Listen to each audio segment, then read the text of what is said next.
Hello guys, आपका 2025 में स्वागत है। 2025 की फास्ट वीडियो बस ट्रायल वीडियो है। अगर अच्छा लगा, अच्छा खासा भी हो जाए तो मैं सीरीज को कंटिन्यू करूंगा। और बहुत समय से गायब था, इसलिए माफी चाहता हूं, लेकिन क्या करूं, एक मेरे दिमाग में अच्छी कहानी आ ही नहीं रही। थोड़ा सा लिख लेता हूं लेकिन आगे मेरे दिमाग नहीं चलता है, अगली की नहीं पाता हूं। इसी वजह से मैं एक चीनी नोबेल को इंग्लिश में ट्रांसलेट करके भारत के नाम के साथ एक्सप्लेन किया है। चलिए बढ़ाते हैं स्टोरी की तरफ। जैसे ही चेतन ने अपने दिमाग में लगातार गूंजने वाली आवाजों को सुना, उसका दिल धड़क उठा। डिंग। आपको 100 गुना प्रशिक्षण प्रणाली के साथ सफलतापूर्वक बंधन करने पर बधाई। डिंग। आपने एक कदम बढ़ाया है और आपको मूल शारीरिक तकनीक का अनुभव 10-100 गुना मिलेगा। डिंग। आपकी मूल शारीरिक तकनीक पूर्ण स्थिति में पहुंच गई है और आप सफलतापूर्वक पीठ श्रेणी प्राथमिक शारीरिक तकनीक धारा चाल में उन्नत हो गए हैं। चेतन स्तब्ध खड़ा था। उसने खुद को शांत करने की कोशिश की। उसे याद आया कि वह हिमालय के स्वर्ण शिखर पर घूमने गया था और गलती से एक चट्टान से गिर गया। होश आने पर उसने खुद को एक अजीब कमरे में पाया।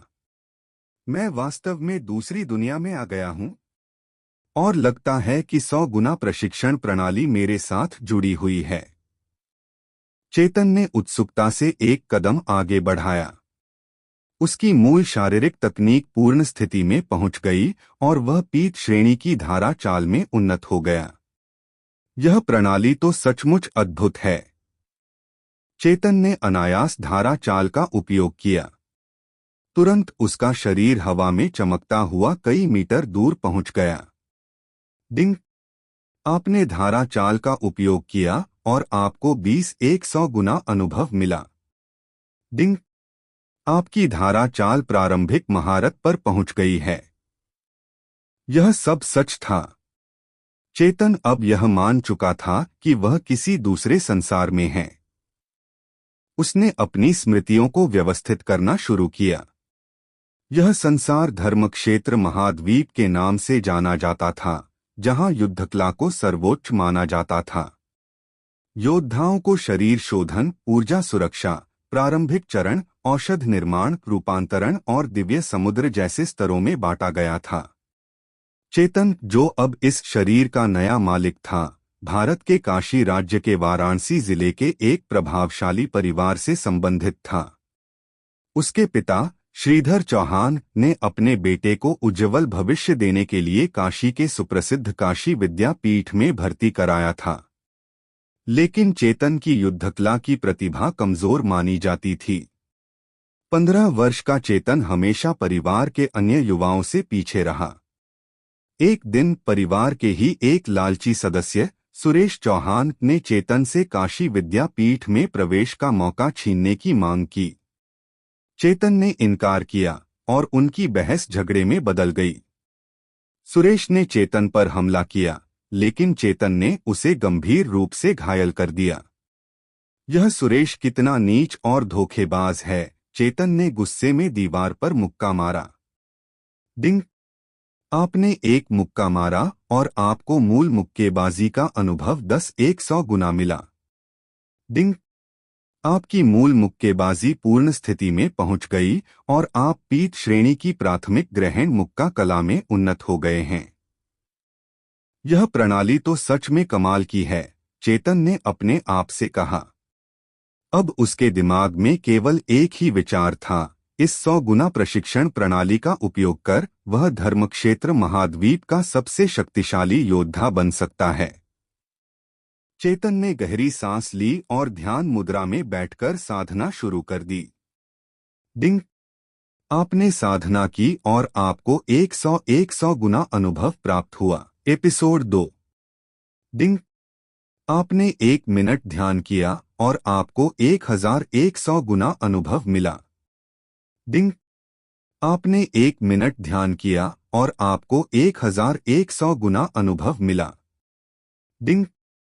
आपने सफलतापूर्वक शरीर शोधन के तिहरे स्तर को पार कर लिया है।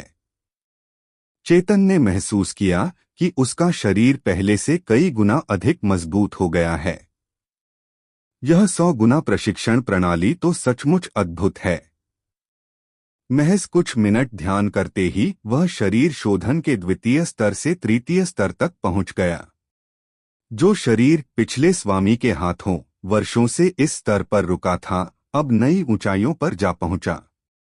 सिर्फ ध्यान से इतना लाभ हुआ है, तो अगर मैं कोई शक्तिवर्धक औषधि लूं तो क्या होगा? चेतन के मन में विचार आया। उसने तुरंत अपनी जेब से एक मामूली शक्तिवर्धक औषधि निकाली और निगल ली। शक्तिवर्धक औषधि एक सामान्य स्तर की औषधि थी, जो शरीर शोधन के स्तर वाले योद्धाओं के अभ्यास को दोगुना तेज कर सकती थी। लेकिन चेतन की 100 गुना प्रणाली के कारण परिणाम चमत्कारी हो गया। डिंग! आपने शक्तिवर्धक औषधि का सेवन किया और आपको 100 गुना अनुभव मिला। डिंग! आपने शरीर शोधन के चतुर्थ स्तर को पार कर लिया। डिंग! आपने पंचम स्तर को पार कर लिया। डिंग! आपने षष्ठम स्तर को पार कर लिया। औषधि निगलने के चंद सेकंडों में ही चेतन ने 3 स्तर पार कर लिए। वह अब षष्ठम स्तर पर था। अब वह परिवार के सबसे प्रतिभाशाली योद्धाओं में से एक था। अब मैं सुरेश को आसानी से हरा सकता हूं। चेतन के चेहरे पर ठंडी मुस्कान आई। अगर मेरा अनुमान सही है, तो सुरेश आज मेरा प्रवेश पत्र लेकर काशी विद्यापीठ जाने वाला है। उसने अपने आप से कहा। उसकी आंखों में ठंडा प्रकाश चमक उठा।